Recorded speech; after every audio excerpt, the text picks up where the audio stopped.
Hey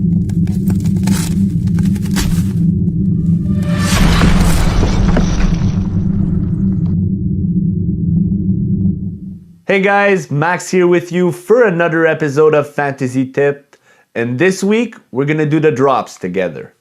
The first player I'm gonna talk about is Jaden Schwartz. He tallied 8 goals, 7 assists for 15 points so far. He had an amazing start to the season, but personally, I don't think it's sustainable. Jaden Schwartz is an extremely streaky player and he doesn't get that many peripherals. So if he goes cold, he really is a cancer to your fantasy team. I think Schwartz is a drop in 8-man leagues, 10-man leagues. I understand that he plays PP1, he plays on line 2, but for me, the real line 2 in Seattle is the Yanni Gourde line and not the Wenberg line. There are better options out there on the waiver wire. For example, on the same team, Eli Tolvanen has 3 points less than Schwartz, but is second in the NHL for shots blocked by a forward. They're equal in points, but Tolvanen's phenomenal peripherals will get him ahead of Schwartz in my opinion. I think there are better options at this point. Leave the ship before it sinks. I'll be honest, I can't get myself to drop Evan Rodriguez in my 12-man league. He's got 13 points on the season, which is really good, but if you take his 4 multi-point games out, that leaves us with a little 3 assists in 14 games, with very little peripherals, of course. He's been downgraded to the third line, even with Barkov missing time. To me, Evan Rodriguez is now a drop candidate in most leagues. We also have Jake DeBrusk, who's a weird player. Sometimes he looks like the complimentary guy in a solid top 6, and some other time he looks like Sergei Kostitsyn having a joy skate out there. He doesn't fit the Bruins' constant forecheck style and grit, and if you watch Boston play, he's just skating out there. He's down to the third line with no PP1 time. There are way better options out there, even under 5% than Jake DeBrusk. The Barbashev experiment is over. Paul Cotter is now the left wing 1 and Barbashev is down to the third line.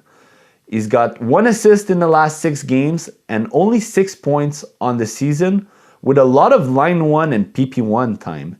It's clearly not happening right now. You're way better off with Barbashev on the wire. Sure, I know Vegas plays 4 games this week and I'm an advocate for playing the schedule. But if you have a clear-cut better option on your wire, do yourself a favor and move on from Barbashev. 31% rostered for Max Domi, a third-line center who hasn't scored a goal so far. It's kind of crazy to me, especially with the lack of peripherals, lack of hits, lack of blocks he gives. Max Domi is a drop, guys. And as for defensemen, let's do the Rodriguez experiment on Luke Hughes. If you take Luke Hughes' multi-point games this season out, it leaves us with 1 goal, 3 assists, 4 points in 13 games. Add the fact that he only has 3 hits and 7 blocks on the season, and you'll understand why Luke Hughes is way too overvalued. In 8-man leagues, the guy is a drop. In a 10-man league, he's a borderline drop, and in a 12-man league, he's a hold. Until at least all the Devils' injuries come back to see if he can produce on the power play at a high level. Tyson Barrie only has 3 assists in the last 11 games. He's got no goals on the season. I think he's officially a drop. He's definitely not the guy that's going to get you a bunch of hits and a bunch of blocks either. He only has 2 power play points this year, which is normally his bread and butter. He is a drop. We also have Jacob Slavin at 58%. But listen, before I tell you that this guy is a drop, I hope you understand that he is one of the best defensive defensemen in the National Hockey League. He's got a fantastic accurate shot. His poke check is dangerous. The thing is, the man doesn't hit and he doesn't play on the power play. He's behind Brent Burns and Tony DeAngelo.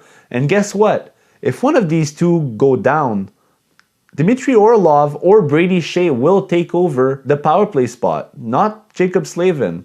Phenomenal hockey player, just not that useful in fantasy. 58% is way too high. Same thing as Hughes here. He is the PP1 defenseman in Detroit. That's Shane Gostisbehere, of course. But he is so streaky. After getting points in 6 of the first 7 games this year, he didn't get a point in 9 of the last 10 games. Even getting healthy scratched against Montreal. Low peripherals make me want to drop him in most leagues. And finally, K'Andre Miller, 7-game pointless streak. His argument this week is that the team plays 4 games.